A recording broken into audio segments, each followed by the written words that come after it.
தமிழகத்தில் இன்று தொடங்கும் +2 பொதுத் தேர்வை 21 மாணவர்கள் பங்கேற்க உள்ளனர். தமிழக பள்ளிக்கல்வி பாடத்திட்டத்தில் 10, 11, 12ஆம் வகுப்புகளுக்கு பொதுத் தேர்வு நடத்தப்பட்டு வருகிறது.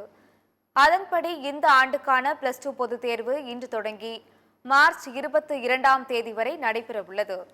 முதல் நாளான இன்று தமிழ் உள்ளிட்ட மொழி பாடங்களுக்கான தேர்வு நடைபெறுகிறது.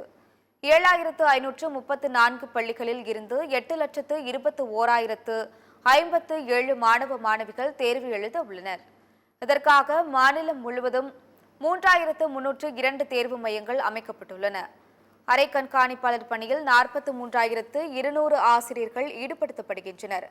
காப்பி அடிப்பது போன்ற முறைகேடுகளை தடுக்க 4,335 பறக்கும் படைகள் அமைக்கப்பட்டு கண்காணிக்கப்பட உள்ளதாக தெரிவிக்கப்பட்டுள்ளது. மாணவ செல்வங்கள் நம்பிக்கையுடனும் மகிழ்ச்சியுடனும் தேர்வு எழுதுங்கள் என்று பள்ளிக்கல்வித்துறை அமைச்சர் அன்பில் மகேஷ் பொய்யாமொழி வாழ்த்து தெரிவித்துள்ளார். வளமான எதிர்காலம் உங்களுக்காக காத்துக் கொண்டிருக்கிறது என்றும் அவர் தனது பதிவில் குறிப்பிட்டுள்ளார். மேலும் இத்தனை ஆண்டு காலமாக எழுதிய தேர்வுகளைப் போலவே இதுவும் ஒரு தேர்வுதான் என்று குறிப்பிட்டுள்ள அவர் அதே மனநிலையோடு தேர்வறைக்குள் நுழையுங்கள் என்றும் தெரிவித்துள்ளார். வளமான எதிர்காலம் உங்களுக்காக காத்துக் கொண்டிருக்கிறது என்றும் அமைச்சர் அன்பில் மகேஷ் கூறியுள்ளார்.